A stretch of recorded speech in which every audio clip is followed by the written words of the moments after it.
नमस्कार मित्रों, एक बार पुनः मैं आपके सामने उपस्थित हुआ हूँ। आज का विषय है कि कालिदास की मृत्यु कैसे हुई, कब हुई और क्यों हुई। इस प्रश्न को जानने के लिए आप इस वीडियो को अंत तक देखें। मुझे उम्मीद है यह आपको पसंद आएगा और आप प्रमाण के साथ प्रमाणिक तौर पर समझ पाएंगे कि कालिदास की मृत्यु क्या एक श्लोक के कारण हुई थी। जी हाँ, तो आइए हम जानते हैं कि वह कौन सा श्लोक था और किस प्रकार कालिदास की मृत्यु हुई। दोस्तों, आपको पता होगा कि कालिदास एक मूर्धन्य कवि थे, विद्वान थे। वे नालंदा विश्वविद्यालय के विद्यार्थी रहे। अनेकों उस समय विश्व के कोने कोने से लोग आते थे नालंदा विश्वविद्यालय जो पटना में है वहाँ पढ़ने के लिए।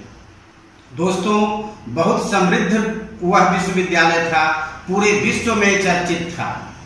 उसको बख्तियार खिलजी ने 1199 ईस्वी में आग के हवाले कर दिया और ऐसा सुनते हैं कि उसकी जो लाइब्रेरी है वह 6 महीने तक जलती ही रही, उसकी आग बुझी ही नहीं। तो दोस्तों, नालंदा विश्वविद्यालय में कालिदास पढ़ते थे। उसी समय उनके सहपाठी कुमारदास जो सिंहल द्वीप के थे, सिंहल द्वीप आजकल श्रीलंका में कहीं माना जाता है, तो सिंहल द्वीप के राजकुमार कुमारदास उनके सहपाठी थे और गहरे मित्र थे। जब शिक्षा समाप्त हुई, वे दोनों बिछड़ने लगे, तो कालिदास ने उनसे अनुरोध किया कि मित्र, हमारी मित्रता क्या यहीं तक रहेगी? तो कुमारदास ने कहा कि नहीं मित्र, मैं चाहता हूं कि तुम कोई ऐसी निशानी दो जिसके द्वारा मैं आपको हमेशा याद रख सकूं। तो कालिदास ने एक श्लोक लिख करके दिया, अर्ध निर्मित श्लोक, आधा ही श्लोक बना करके दिया। वह श्लोक था, कमले कमलोत्पत्ति श्रूयते न तु दृश्यते। कमले कमलोत्पत्ति श्रूयते न तु दृश्यते। और कालिदास ने कहा कि मित्र, इसको तुम पूरा करने का प्रयास करना और जब यह श्लोक पूरा हो जाए तो मुझे सूचित जरूर करना अथवा मुझे याद करना, मैं उपस्थित हो जाऊंगा। इसके साथ ही दोनों विदा हो गए। और आप जानते हैं कि कालिदास विक्रमादित्य के 9 रत्नों में से एक थे। जब बहुत समय बीत गया तो जब कुमारदास बहुत बीमार पड़ने लगे और बार बार मित्र की याद आती थी और उनके दिए गए अर्ध श्लोक को वह बार बार देखते थे और पूरा करने का प्रयास करते थे। उन्हें लगा कि शायद यह श्लोक पूरा भी नहीं होगा, मैं अपने मित्र से भी नहीं मिल पाऊंगा और मेरी मौत हो जाएगी। तो उन्होंने यह घोषणा कर दी पूरे नगर में, जब वे राजा बन गए, कि इस श्लोक को जो पूरा करेगा उसे मैं मुंह मांगी रकम दूंगा। यह सुनकर उस देश में जितने भी विद्वान थे, कवि थे, सब उस श्लोक को पूरा करने में लग गए। इसी बीच बार बार कुमारदास कालिदास को याद करते थे। जब कालिदास को याद करते थे तो कालिदास का मन भी व्यग्र होने लगा, अपने मित्र का बार बार ख्याल आने लगा। क्योंकि जब हम हृदय से जुड़े होते हैं और हृदय हृदय को आवाज देता है तो वह निश्चय ही व्यग्रता उत्पन्न करता है और उसकी याद में हम खोने लगते हैं। कालिदास ने भी विक्रमादित्य से अनुमति ली और अपने मित्र से मिलने के लिए चल दिए सिंहल द्वीप की ओर। जब वे किसी प्रकार बहुत कष्ट के साथ सिंहल द्वीप प्रवेश करते हैं, तब तक सायंकाल हो जाता है और वे सोचते हैं कि अभी राज दरबार तो बहुत दूर है, तो रात्रि कहीं विश्राम करना आवश्यक है। दोस्तों, वह एक दरवाजे के पास जाकर दरवाजा खटखटाते हैं और वहां से एक सुंदर स्त्री निकलती है जो कामिनी नाम उसका बताया जाता है। और कामिनी एक नर्तकी है जो उसी कुमारदास के राजसभा में नाचने का काम करती थी। दोस्तों, कालिदास ने कहा कि बहन, मुझे एक रात अपने यहाँ रुकने का समय दो, मुझे कल राज दरबार में कुमारदास से मिलना है। नर्तकी ने उन्हें आसन दिया, भोजन कराया और बड़े प्रेम से उनको सुलाया। कालिदास ने उसको, कामिनी को अपना मुंह बोली बहन मानते थे और बहन कह करके ही संबोधित करते थे। कालिदास जब सोने लगे तो देखे कि कामिनी बार बार उठ रही है और कुछ कागज उलटकर देख रही है और फिर सोने का प्रयास कर रही है, फिर उठ रही है, फिर देख रही है। कालिदास को रहा नहीं गया और वे पूछ बैठे, बहन क्या कोई बात है? तुम बहुत बेचैन लग रही हो, कोई बात हो तो बताओ, शायद मैं तुम्हारी दुविधा को दूर कर सकूं। कामिनी ने कहा कि भैया एक श्लोक है जिसे मैं पूरा करने का प्रयास कर रही हूं। यह हमारे राजा ने घोषणा किया है कि जो इस श्लोक को पूरा कर देगा उसे मुंह मांगी रकम दूंगा। यह सुनकर कालिदास ने कहा कि बहन जरा श्लोक मुझे दिखाना। जब कामिनी ने श्लोक दिखाया तो कालिदास को बहुत खुशी हुई और उन्होंने लेखनी से नीचे की अर्धाली पूरी कर दी। उन्होंने लिखा, कमले कमलोत्पत्ति श्रूयते न तु दृश्यते, ये पहले लिखा हुआ था।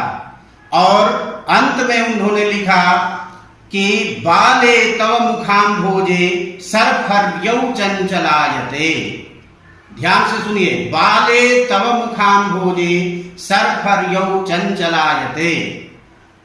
इसका जब निर्माण हो गया तो वह नर्तकी बहुत खुश हुई और आराम से सोने के लिए चली गई। लेकिन उसके मन में एक दुविधा घर कर गई। उसने सोचा कि यह भी बोला है कि मैं कल राजसभा में मिलूंगा, कहीं मैं यह ले जाकर राज दरबार में दिखाया और जब मुझे इनाम मिलने की बारी हुई और उसी समय यह अगर बोल देगा कि नहीं नहीं ये श्लोक मैंने पूरा किया है तो मेरा पुरस्कार भी जाता रहेगा और मुझे दंड भी मिल सकता है। इस उधेड़ बुन में वह खोती चली गई और अंत में निर्णय लिया कि क्यों ना मैं इसकी हत्या कर दूं और पुरस्कार का भागीदार बन जाऊं। यह सोचकर उसने कालिदास की हत्या कर दी और अपने घर में ही गड्ढा खोदकर उनको गाड़ दिया। अगले दिन जब वह राज दरबार में पहुंची और राजा से बताई कि राजन मैंने इस श्लोक को पूरा कर दिया है, राजा अत्यंत खुशी से उछल पड़े और कहे कि सुनाओ कौन क्या श्लोक पूरा किया है। तो नर्तकी ने सुनाया कि कमले कमलोत्पत्ति श्रूयते न तु दृश्यते बाले तव मुखाम्भोजे सर्फर्यौ चंचलायते। राजा जैसे ही श्लोक सुनता है वह आग बबूला हो जाता है और अपनी तलवार निकालकर उसके गर्दन पर रख देता है और कहता है कि कामिनी तुम सच सच बता, यह श्लोक तुम्हारा लिखा हुआ नहीं है, किसने पूरा किया? क्यों? क्योंकि दोस्तों इस श्लोक पर ध्यान दीजिए तो सब कुछ आपको पता चल जाएगा। इस श्लोक का अर्थ हुआ कि कमले कमलोत्पत्ति, कमले अर्थात कमल में, कमलोत्पत्ति कमला जोड़ उत्पत्ति, कमल में ही कमला माने लक्ष्मी की उत्पत्ति होती है। ऐसा श्रूयते न तु दृश्यते, ऐसा सुना जाता है लेकिन किसी ने आज तक देखा नहीं है कि कमल में लक्ष्मी की उत्पत्ति होती है। कमलवत विराजमान, कमल पर विराजमान लक्ष्मी की हम सब पूजा करते हैं क्योंकि ऐसा मान्यता है कि कमल से ही लक्ष्मी की उत्पत्ति हुई है। लेकिन केवल ऐसा सुना जाता है, किसी ने देखा नहीं है। तो जैसे बाले तव मुखाम्भोजे, हे बाले जैसे तुम्हारे मुख रूपी कमल में ये मछली की तरह सरफरियौ, सरफरी माने मछली, सरफरियौ माने दो मछलियां, नेत्र की उपमा मछलियों से दी गई है कि हे बाले जिस प्रकार इस तुम्हारे कमलवत मुख में दो मछलियां चंचल हो रही हैं और सुंदर नयन हैं, लेकिन आज तक तुमने खुद अपने नेत्रों को अपने से नहीं देखा है। दोस्तों आप जानते हैं कि हम अपनी आंख को अपनी आंख से कभी नहीं देख सकते, शीशा के माध्यम से ही हम देखते हैं लेकिन खुद नहीं देख सकते। तो यहाँ पर एक संबोधन है बाले तव मुखाम्भोजे, यह कालिदास ने उस नर्तकी के लिए किया कि हे बाले जिस प्रकार तुम्हारे कमलवत मुख में ये दो चंचल नयन इतरा रहे हैं, चंचल हो रहे हैं, इसी प्रकार कमल से लक्ष्मी की उत्पत्ति होती है, यह सुना जाता है, किसी ने देखा नहीं है। तो यहाँ जो संबोधन है हे बाले तव मुखाम्भोजे, राजा समझ लिया, बस इसी चीज को पकड़ लिया कि यह स्वयं की गई कविता में कोई स्त्री अपने आप को हे बाले संबोधन नहीं कर सकती है, इसलिए वह पकड़ लिया कि यह किसी दूसरे के द्वारा रचित है। और जब वह जोर देकर पूछा तो वह कामिनी रोने लगी और सब कुछ सच सच बता दी। कुमारदास उस कामिनी को लेकर घर आते हैं और जब खोद कर उस लाश को बाहर निकाली जाती है तो कालिदास को देख करके एकदम छाती पीट कर रोने लगते हैं और फिर आपा खो बैठते हैं और उस कामिनी को दंडित करते हैं। उसके साथ ही उनकी चिता को राजकीय सम्मान के साथ चिता को आग दी जाती है और कहते हैं कि उसी चिता की अग्नि में कुमारदास स्वयं कूद जाते हैं और अपने मित्र के साथ ही उस मित्रता को अमर कर देते हैं और साथ में जल जाते हैं।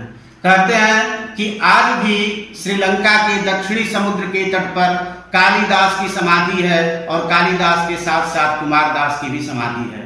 तो दोस्तों, ये श्लोक था जो कालिदास की मृत्यु को सच सच बयान करता है। यह श्लोक किंवदंती और जनश्रुति के आधार पर है, इसलिए अगर यह पसंद आए तो आप इसको जरूर स्वीकार करेंगे, यह मेरी आशा है। और अगले वीडियो में मैं पुनः आपके सामने उपस्थित होऊंगा। तब तक के लिए आप स्वस्थ रहें, मस्त रहें, खुश रहें और ऐसे ही वीडियो देखते रहें।